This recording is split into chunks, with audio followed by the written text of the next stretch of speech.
Report ചെയ്യുന്നു. ലോക്സഭാ തെരഞ്ഞെടുപ്പിന്റെ ഭാഗമായി കണ്ണൂർ മണ്ഡലത്തിൽ പ്രചാരണം ശക്തമാക്കിയ സ്ഥാനാർത്ഥികൾ UDF സ്ഥാനാർത്ഥി സുധാകരന്റെ റോഡ് ഷോയ്ക്ക് തുടക്കമായി. കൂടുതൽ വിവരങ്ങളുമായി കണ്ണൂരിൽ നിന്നും അമൽനാഥ് പാടിച്ചാൽ ചേരുന്നു. അമൽനാഥ്, മൂന്ന് മുന്നണികളെ സംബന്ധിച്ചും കണ്ണൂർ വളരെ പ്രധാനപ്പെട്ടതാണ്. എങ്ങനെയാണ് സ്ഥാനാർത്ഥികൾ മണ്ഡലത്തിൽ തെരഞ്ഞെടുപ്പ് പ്രവർത്തനങ്ങളുമായി മുന്നോട്ട് പോകുന്നത്? വിജയ്, കണ്ണൂരിൽ മൂന്ന് മുന്നണികളും ശക്തമായ രീതിയിൽ തന്നെ പ്രചരണ രംഗത്ത് മുന്നോട്ട് പോകുന്ന കാഴ്ചകളാണ് കാണുവാൻ വേണ്ടി സാധിക്കുന്നത്. UDFന്റെ സ്ഥാനാർത്ഥി സുധാകരൻ കഴിഞ്ഞ ദിവസത്തോടു കൂടി തന്നെ റോഡ് ഷോകൾക്ക് തുടക്കം കുറിച്ചിട്ടുണ്ട്. ഈ കണ്ണൂർ മണ്ഡലത്തെ എടുത്തു നോക്കുകയാണെങ്കിൽ പലപ്പോഴായി UDFന് അനുകൂലമായ ഒരു മത്സരഫലമായിരുന്നു ഇവിടെ ഉണ്ടായിരുന്നത്. എന്നാൽ പലതവണയായി LDFന് ഈ മണ്ഡലം തിരിച്ചു പിടിക്കുവാനും സാധിച്ചിട്ടുണ്ട്. അതിനാൽ തന്നെ LDFന്റെ ഭാഗമായി ജില്ലാ സെക്രട്ടറിയായ MV ജയരാജനെയാണ് മത്സരരംഗത്തേക്ക് ഇറക്കിയിട്ടുള്ളത്. ഒപ്പം തന്നെ NDA സംബന്ധിച്ചും ഏറെ പ്രതീക്ഷകളുണ്ട്. ഏറ്റവും കൂടുതൽ വോട്ടുകൾ കരസ്ഥമാക്കുക എന്ന് തന്നെയാണ് LDA ഈ ഒരു മണ്ഡലത്തിൽ കാര്യമായും ശ്രദ്ധിക്കുന്നത്. C രഘുനാഥാണ് ഇവിടെ NDAയുടെ സ്ഥാനാർത്ഥിയായി മത്സരിക്കുന്നത്. മുന്നേ തന്നെ KSUവിലൂടെ സംഘടനാ രംഗത്തേക്ക് എത്തുകയും കോൺഗ്രസിൽ പ്രവർത്തിക്കുകയും ചെയ്ത പരിചയം രഘുനാഥിനുണ്ട്. അതിനുശേഷമാണ് ഇദ്ദേഹം BJPയിലേക്ക് എത്തുന്നത്. ഇദ്ദേഹത്തിന്റെ വ്യക്തിപ്രഭാവം വഴി കൂടുതൽ വോട്ടുകൾ ലഭ്യമാകുമെന്നാണ് നിലവിൽ NDA കണ്ണൂർ മണ്ഡല ആലോചിക്കുന്നു. ഒപ്പം തന്നെ മറ്റ് രണ്ട് സ്ഥാനാർത്ഥികളും ശക്തമായ രീതിയിൽ തന്നെ പ്രചരണ രംഗത്ത് ഉണ്ട് എന്നതും ഏറെ ശ്രദ്ധേയമാണ്. കഴിഞ്ഞ തവണത്തെ ഇലക്ഷൻ പരിശോധിക്കുകയാണെങ്കിൽ 2019 പലപ്പോഴായി LDFന്റെ കോട്ടകളിൽ വിള്ളലുണ്ടാക്കാൻ K സുധാകരന് സാധിച്ചിരുന്നു. ഇരിക്കൂർ, പേരാവൂർ, കണ്ണൂർ, അഴീക്കോട് പോലുള്ള മണ്ഡലങ്ങളിൽ വലിയ ലീഡ് ഉയർത്താൻ വേണ്ടി UDFന് സാധിച്ചിരുന്നു. ഏകദേശം 1 ലക്ഷത്തിന്റെ അടുത്ത് വോട്ടിനായിരുന്നു സുധാകരൻ കഴിഞ്ഞ തവണ ഈ കണ്ണൂർ മണ്ഡലത്തിൽ മത്സരിച്ച് വിജയിച്ചിട്ടുണ്ടായിരുന്നത്. ഇത്തരത്തിൽ ഇടതു കോട്ടകളിൽ ഇത്തവണയും വലിയ രീതിയിലുള്ള വെല്ലുവിളി ഉയർത്താൻ സുധാകരന് സാധിക്കും എന്ന് തന്നെയാണ് UDF നേതൃത്വം കരുതുന്നത്. ഇന്നും ഇത്തരത്തിൽ പ്രചരണ പരിപാടികൾ മുന്നോട്ട് പോവുകയാണ്.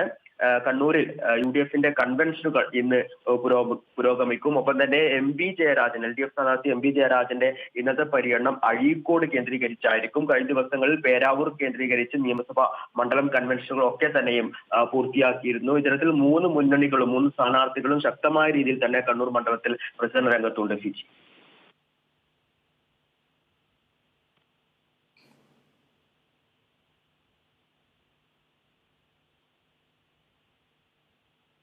അമൽ, K സുധാകരനുമായി ബന്ധപ്പെട്ട കോൺഗ്രസിൽ എങ്ങനെയാണ് ഇപ്പോൾ സുധാകരൻ? നമുക്കറിയാം ചില അസ്വസ്ഥതകളൊക്കെ കോൺഗ്രസ് നേതൃത്വത്തിൽ കണ്ടിരുന്നു. തെരഞ്ഞെടുപ്പുമായി ബന്ധപ്പെട്ടല്ല, പക്ഷേ സുധാകരൻ്റെയും മറ്റും സമരാഗ്നി ജാഥയുമായി ബന്ധപ്പെട്ട് ചില കോൺഗ്രസിനുള്ളിൽ ചില അമർഷങ്ങളും പ്രത്യേകിച്ച് പ്രതിപക്ഷ നേതാവുമായിട്ടുള്ള ചില സ്വാരസ്യങ്ങളൊക്കെ കണ്ടിരുന്നു.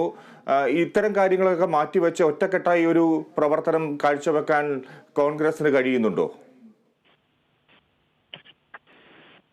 കണ്ണൂർ ലോക്സഭാ മണ്ഡലം എന്ന് പറഞ്ഞാൽ UDFനെ സംബന്ധിച്ച് ഏറെ പ്രതീക്ഷയുള്ള ഒരു മണ്ഡലമാണ് എന്ന് തന്നെ പറയേണ്ടിയിരിക്കുന്നു. ആദ്യഘട്ടങ്ങളിൽ പല പേരുകളും ഇവിടെ UDF സ്ഥാനാർത്ഥിയായി വന്നേക്കാം എന്ന രീതിയിലുള്ള പ്രതികരണങ്ങളൊക്കെ തന്നെയും ഉണ്ടായിരുന്നു. എന്നാൽ കരുത്തനായ ഒരു സ്ഥാനാർത്ഥി തന്നെ ഇത്തവണയും മത്സരിക്കണമെന്ന തീരുമാനത്തിന്റെ ഭാഗമായി തന്നെയാണ് സിറ്റിംഗ് MP ആയ K സുധാകരനെ തന്നെ UDF സ്ഥാനാർത്ഥിയായി ഇവിടെ തിരഞ്ഞെടുത്തിട്ടുണ്ടായിരുന്നത്. ഏറെ പ്രധാനപ്പെട്ട ഒരു കാര്യം നേരത്തെ സൂചിപ്പിച്ചതുപോലെ തന്നെ കണ്ണൂർ എന്ന് പറയുന്നത് പൊതുവെ നമുക്ക് പ്രത്യക്ഷത്തിൽ നോക്കുകയാണെങ്കിൽ ഇവിടെ വലിയ രീതിയിൽ ഇടതുപക്ഷ കോട്ടകൾ അടക്കമുണ്ടെങ്കിൽ പോലും ലോക്സഭാ തിരഞ്ഞെടുപ്പിൽ പലപ്പോഴായി UDFന് അനുകൂലമായ ഒരു റിസൾട്ട് ഉണ്ടായ മണ്ഡലമാണ്. അതിനാൽ തന്നെ വലിയ പ്രതീക്ഷ തന്നെയാണ് UDFനും LDFനും ഉള്ളത് എന്ന് തന്നെ പറയേണ്ടിയിരിക്കുന്നു. അതിനാൽ തന്നെയാണ് കരുത്തനായ K സുധാകരനെ തന്നെ വീണ്ടും കണ്ണൂരിൽ മത്സരിപ്പിക്കാമെന്നൊരു തീരുമാനത്തിലേക്ക് എത്തിയിട്ടുണ്ടായിരുന്നത്.